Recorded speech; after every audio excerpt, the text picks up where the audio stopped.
Hi guys, welcome back to the channel. Welcome back to another episode of Heritage Railway News.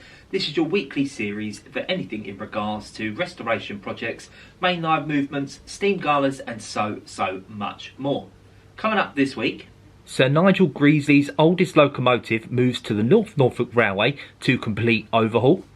London Transport Museum release an update on the restoration of their three 1930s Q-stock class. And Hornby sees a profitable festive period as profits increase by 10%. All this and more coming up.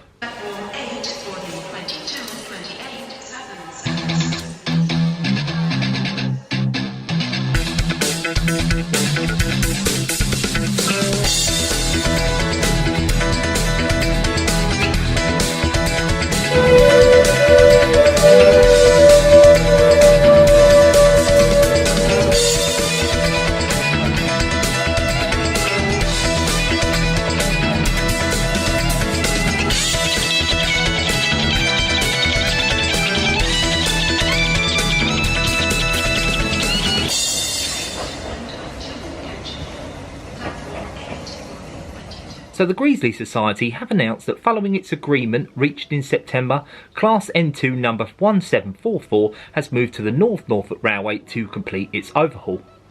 Now, number 1744 is the oldest surviving locomotive designed by Sir Nigel Gresleys. It was built in 1921 and the Gresleys Society bought it in 1963. The loco's move to the North Norfolk Railway is as an important step towards its return to traffic, which the Society hopes will be in spring this year. The locomotive was originally withdrawn from service late in 2018 for an overhaul. However, the overhaul became much more expensive and extensive than originally expected. Work began on the overhaul in 2019, however the COVID-19 lockdown that started the following year and Russia's invasion of Ukraine in 2022 impacted the progress and the cost of the overhaul. Stripping down number 1744 revealed that the loco needed much more work than had originally been thought, and costs rose to around £650,000 to carry out a major programme of mechanical and boiler work. On Tuesday the 8th of October last year, the locomotive's boiler passed its steam exam test at the works of Northern Steam Engineering at Hornby. It was the reassessment in its parts, and then on Thursday the 12th of December, number 1744 was taken to the North Norfolk Railway workshop at Weybourne. The NNR will initially fund the remaining works required, and the Society will repay the funds by allowing number 1744 to run without charge for a period of time at the railway. It has launched an appeal called the N2 Overhaul Completion Club. It aims to raise around £100,000 it needs by 100 members giving £1,000 each. The donors will be allowed to pay up in 8 instalments. They will receive several benefits, including a certificate, the chance to watch the overhaul works being carried out on number 1744, and a year's free membership of the Gresleys Society Trust. So yeah, it's good to see that obviously Gresleys' oldest locomotive, 1744, the N2 class, is on its way to the North Norfolk Railway, where obviously the restoration project will continue and hopefully be complete. And fingers crossed, if everything they've said is true, then realistically we could look to see it back in steam around springtime. Now, the next topic I want to talk about is all to do with the London Transport Museum's restoration project in regards to the Q class. Now, these are a 1930s stock that obviously came out of commission in 1971, and they are hoping to restore 3 cars, and the restoration is well underway. So, just a bit of a background for anyone wondering, the Q stock trains began running on the District Line in November 1938. Their introduction was part of London Transport's New Works programme, an important part of the Underground's history, during which it received significant investment, enhanced and extended services and used new modern designs. During the war, the Q-stock trains were used in the evacuation of children from the city to the countryside.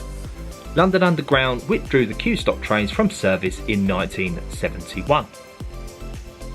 Now, the London Transport Museum has provided an update on its project to restore 3 1930s Q-stock underground carriages.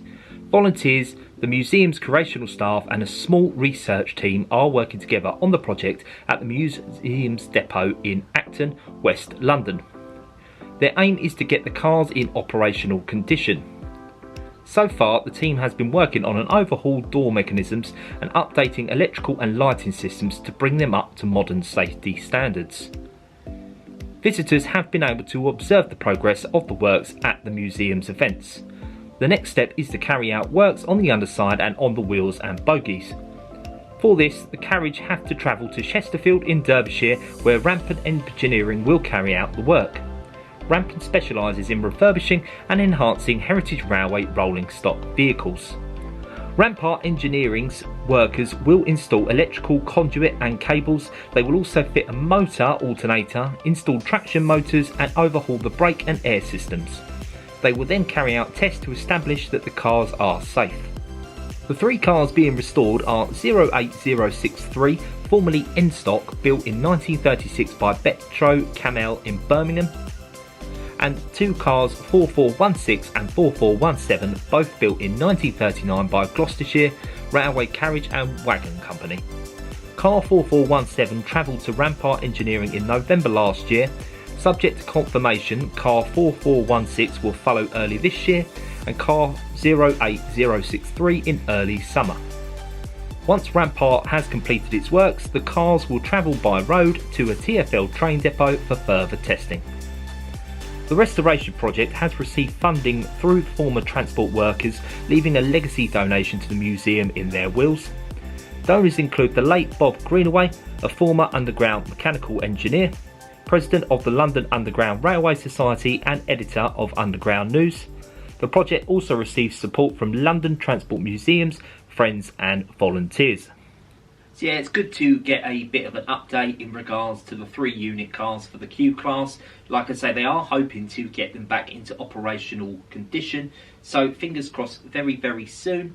If everything all goes to plan, you know, the London Transport Museum should be bringing Q class stock back to service very, very soon. Now, the final topic I want to talk about today is actually all to do with Hornby, and it's all to do with the recent statement that has just been released a couple of days ago, and they are stating that thanks to the festive period, their profit margins are looking up around 10%.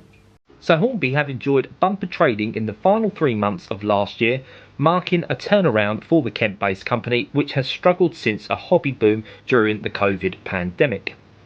Sales at the model train firm, which also sells toy planes and cars under the Airfix, Scalextric and Corgi brands, rose 7% in the key golden quarter compared with the same period a year earlier. December saw particular growth, up to 8% year on year, while profits were up 10%. Hornby's shares rose almost 4% on Wednesday on the news. The company credited its success to actively around Black Friday, where almost 50% of the transactions came from first-time customers, and Christmas demand in December, where revenue grew 23% and profit grew 38% year on year. Hornby has also benefited from the rise of the kidult market, nostalgic teenagers and adults snapping up toys and particular collectibles.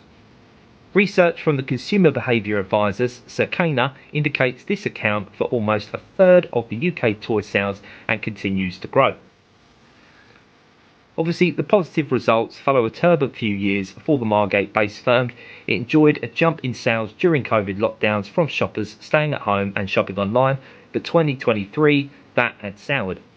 The company saw losses mount as inventory levels built up, and by the end of the year, shares had slipped to their lowest prices in decades. Hornby's chief executive Ollie Rayburn said, "Our turnaround is very much on track as we further reduce central costs, focus on our core brands and improve operational processes across the business." So yeah, there it is. Hornby's profits are up around 10% thanks to the festive period. Now I have to admit, it's really, really good news that a majority of that, a good percentage of that, is actually first time buyers. Brand new people getting into the hobby. That can only mean a really good thing for all manufacturers around in general. Now obviously it's been no secret that Hornby have generally struggled last year and 2023. You know, their profits weren't looking too good, and realistically I think their quality and standards sort of slipped. I mean, again, that's no secret. There was a lot of complaints, you know, old tooling getting re-released. You know, the prices weren't justifying in realistically what you were getting with these models. But it has looked up, obviously, with Locomotion 1 being recently released. I've seen that's got a bit of mixed reviews, but overall it seems positive, and of course obviously a number of people did want it, so I can imagine sales have gone up for that. I believe probably TT has probably done quite well over the festive period as well, especially if you've got a tabletop like this. It fits perfectly, especially if you're in a flat like myself. So yeah, overall I'm really happy for the company. Obviously, you know, they've had their struggles, but it's really nice to see a bit of positive news in regards to Hornby. So yeah, that's been this week's Heritage Railway News. I really hope you've enjoyed that. If you have, please consider give us a like, comment down below and subscribe. Do feel free to get in contact with me on my socials that you'll find obviously in the channel description. If you do want me to mention something next week, or you think there is something I should mention, don't forget as well, obviously you can find the affiliate link to Rails of Sheffield. Obviously if you do want to purchase something, it will help obviously the channel out. I've been the Cheeky Engine, and I'll see you in the next one. See you guys.